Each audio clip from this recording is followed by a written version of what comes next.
इस वीडियो के अंदर गाइस हम लोग बात करने वाले रिसेंटली गवर्नमेंट ने एक ट्वीट किया है regarding the fake deduction in the income tax return. जी हाँ, तो जो लोग भी यहाँ पे अपनी आईटीआर फाइलिंग के अंदर टीडीएस रिफंड को मैक्सिमाइज करने के लिए फेक डिडक्शन यहाँ पे यूज में लेते हैं, तो उनके ऊपर क्या क्या नोटिस वगैरह इशू हो सकते हैं, क्या क्या कॉन्सिक्वेंस हो सकता है। और यहाँ पे रिसेंटली कई सारे फ्रॉड जो है गवर्नमेंट की नजर के अंदर डिटेक्ट हुए हैं। तो गाइस ये सारी जानकारी आपको मिलने वाली है इस वीडियो के अंदर। सबसे पहले गाइस बात करते हैं हम लोग गवर्नमेंट के ट्वीट के बारे में। तो देखिए रिसेंटली पीआईबी इन तेलंगाना ने यहाँ पे ये ट्वीट किया है, जो कि बेसिकली चीफ कमिश्नर है यहाँ पे इनकम टैक्स डिपार्टमेंट के आंध्र प्रदेश और तेलंगाना स्टेट के। तो गाइस इन्होंने यहाँ पे ये पाया कि लार्ज नंबर ऑफ द जितने भी सैलरी टैक्स पेयर थे जो आंध्र प्रदेश स्टेट के थे या जो तेलंगाना स्टेट के थे, उन्होंने यहाँ पे फेक जो है डिडक्शंस और एग्जेम्पशन यहाँ पे क्लेम किए, जो कि करेक्ट नहीं है। और इसकी वजह से क्या हुआ है कि जो भी यहाँ पे सैलरी एम्प्लॉयज थे, मैक्सिमम लोगों ने यहाँ पे 75% से लेकर 90% तक का टीडीएस का रिफंड यहाँ पे बेसिकली क्लेम कर रखा है। साथ में गाइस उन्होंने ये भी बताया कि पहले जो 2021-22 फाइनेंशियल ईयर था तब केवल 37% टैक्स रिफंड था, जबकि इसके अंदर रिसेंटली काफी ज्यादा ग्रोथ हो चुकी है। यानी ऑलमोस्ट जितने लोग भी अपनी रिटर्न वगैरह फाइलिंग करते उसमें से ऑलमोस्ट 84% जो लोग हैं वो यहाँ पे अपना बेसिकली रिफंड क्लेम करते, यानी सीधा 37% से सीधा 84% का यहाँ पे जंप आ चुका है। इसके साथ में गाइस गवर्नमेंट ने यहाँ पे इन्वेस्टिगेशन वगैरह चालू करना स्टार्ट की, तो उनको यहाँ पे मालूम चला कि यहाँ पे कई सारे लोगों ने अच्छे खासा रिफंड क्लेम कर रखा है। जैसे एक सॉफ्टवेयर जो टेकी था उसने 40 लाख का यहाँ पे रिफंड क्लेम कर रखा था, सिंपली एक जो है फेक डोनेशन की जो पॉलिटिकल जो पार्टीज होती है उनको जो डोनेशन दी जाती है उसके आपको 100% यहाँ पे डिडक्शन अलाउ होती है। तो उसका पूरा का पूरा एक फेक यहाँ पे डिडक्शन जो है सबमिट करके पूरे 40 लाख रुपए का टीडीएस का रिफंड का यहाँ पे क्लेम कर रखा था। बाद में गाइस इसमें कई सारे कंसल्टेंट्स के भी यहाँ पे नाम आए और जो भी उसका रिफंड आता था उसमें उनका एक फिक्स परसेंटेज रहता था। तो देखिए अगर आप ऐसे कंसल्टेंट को यहाँ पे चूज करते हैं तो डेफिनेटली मैं आपको कभी भी रिकमेंड नहीं करूंगा जो आपको प्रॉमिस करता है कि हम लोग आपको 100% यहाँ पे रिफंड क्लेम करा के देंगे। जो एक्चुअल में आपकी डिडक्शन है वो एकदम करेक्ट है, लेकिन कभी भी आपको फेक डिडक्शन यहाँ पे नहीं लेनी चाहिए। यहाँ पे जनरली लोग जो है काफी सारे जैसे 80DD की डिडक्शन हो गई, जो लोगों को मालूम ही नहीं है कि क्यों ली जाती है, उसके बावजूद भी यहाँ पे अवेल वगैरह करते हैं और अपना पूरा टीडीएस रिफंड लेने की यहाँ पे कोशिश करते हैं। और गाइस अब तो इनकम टैक्स डिपार्टमेंट ने यहाँ पे एआई यानी कि आर्टिफिशियल इंटेलिजेंस का यूज में लेना चालू कर दिया है, जो भी फेक डिडक्शन होती है उसको यहाँ पे डिटेक्ट करने के लिए। साथ में गाइस ऐसा ही केस यहाँ पे रिसेंटली कश्मीर के अंदर भी यहाँ पे फाउंड हुआ था, जहां पे 400 से भी ज्यादा लोगों ने जो है बेसिकली वो सारे के सारे जो है मोस्टली गवर्नमेंट एम्प्लॉयज वगैरह थे जिन्होंने यहाँ पे जो है टीडीएस रिफंड को क्लेम करने की यहाँ पे कोशिश की थी। अब गाइस बात करते हैं कि अल्टीमेटली ये जो फेक डिडक्शन होती है वो आईटीआर फाइलिंग के अंदर शो कैसे होती है। तो देखिए आईटीआर जब आप अपनी फाइलिंग वगैरह करते हैं तो उस टाइम पे आपको कोई भी डॉक्यूमेंट अपलोड नहीं करना पड़ता, केवल जो रिलेवेंट सेक्शन होता है उसके अंदर आपको simplify as a self assessment basis आपको सिंपली इंफॉर्मेशन डालनी पड़ती है। मतलब यहां पे आपको कोई भी डॉक्यूमेंट्स वगैरह या कोई भी ऐसी कोई चीज अपलोड नहीं करनी पड़ती है। तो गाइस अगर मैं सैलरी एम्प्लॉयज की बात करूं तो गाइस जब उसका एम्प्लॉयर जब उनका टीडीएस वगैरह काटता है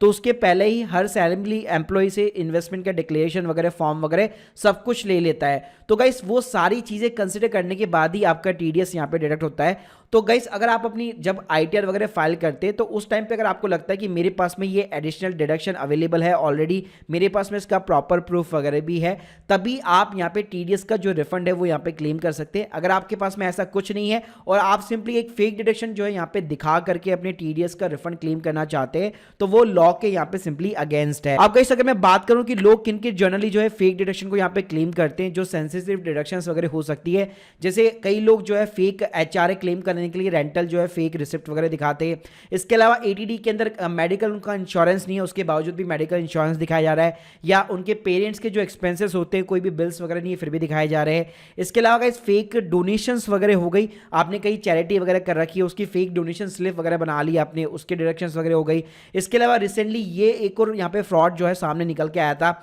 जहां पे लोग ये करते थे कि पॉलिटिकल जो पार्टीज होती है, जो छोटी मोटी पार्टीज होती है, उनको डोनेशन देते हैं और बैक एंड से कैश के अंदर पूरा पैसा ले लेते और रिसिप्ट जनरेट करवा लेते। तो ये भी जो है लॉ के अगेंस्ट है और कभी भी अगर इनकम टैक्स डिपार्टमेंट को पता लगता है तो उस फर्म के बारे में या उस पॉलिटिकल पार्टी के बारे में, तो उन्होंने जिनको भी यहाँ पे रिसिप्ट इशू कर रखी है उन सभी को नोटिस इशू हो सकता है। और गाइस रिसेंटली जो है अहमदाबाद के अंदर 20 से भी ज्यादा पॉलिटिकल ऐसी पार्टीज को आइडेंटिफाई किया गया था और सभी को यहाँ पे नोटिस वगैरह इशू किए गए थे। इसके अलावा लोग जो है 80DD करके होता है medical treatment for the specific disease, अब उनको पता ही नहीं है कि स्पेसिफिक डिजीज की डेफिनेशन में कौन कौन सी बीमारियां शामिल है, उसके बावजूद भी इस सेक्शन के अंदर काफी जो है ज्यादा अमाउंट यहाँ पे क्लेम कर लेते हैं एज ए डिडक्शंस। इसके अलावा जो डिसेबिलिटी के सेक्शंस वगैरह होते हैं वहां पे क्लेम करते हैं। फिर होम लोन के जो सेक्शंस डिडक्शंस होते हैं सेक्शन 24 के अंदर, तो चलो ठीक है, उसके बावजूद भी अगर इंटरेस्ट अगर उनको ज़्यादा दिखाना है तो 2-3 सेक्शंस और है जिनके ऊपर कुछ टर्म्स एंड कंडीशन यहाँ पे एप्लीकेबल होती है, उसके बावजूद भी उसके अंदर वो जो है बेसिकली अपना जो है लोन का पूरा इंटरेस्ट का अमाउंट यहाँ पे दिखाना चाहते हैं। अब गाइस बात करते हैं अगर यहाँ पे अगर आप फेक डिडक्शंस वगैरह क्लेम करते हैं तो उसके क्या कॉन्सिक्वेंस हो सकते हैं। तो देखिए गवर्नमेंट के तो वैसे बहुत सारे यहाँ पे सेक्शन है,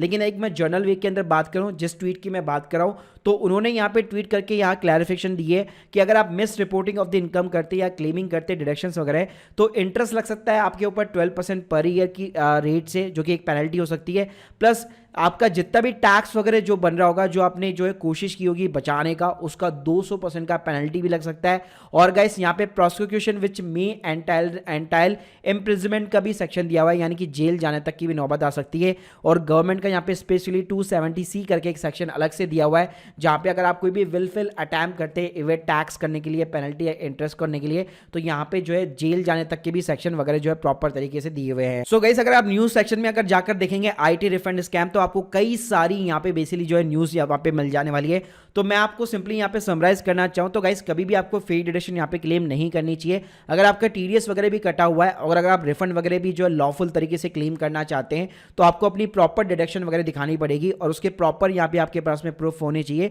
ताकि कल को अगर let suppose income tax department अगर आपको नोटिस भी भेजता है असेसमेंट होने के बाद में, तो गाइस आपके पास में प्रॉपर जस्टिफिकेशन होनी चाहिए कि मैंने ये डिडक्शन इसलिए क्लेम की है, मेरे पास में ये सारे प्रॉपर प्रूफ वगैरह है। तो guys hope you like this video, please subscribe channel. अगर गाइस आप लोग एक टैक्स कंसल्टेंट की मदद से अपनी ITR फाइलिंग कराना चाहते हैं अफोर्डेबल कॉस्ट के ऊपर, तो मैंने लिंक ऑलरेडी डिस्क्रिप्शन बॉक्स में दे रखी है। बाकी अगर आप लोग के कोई भी डाउट्स है कमेंट बॉक्स में जरूर बताइएगा। Thank you guys, thank you very much.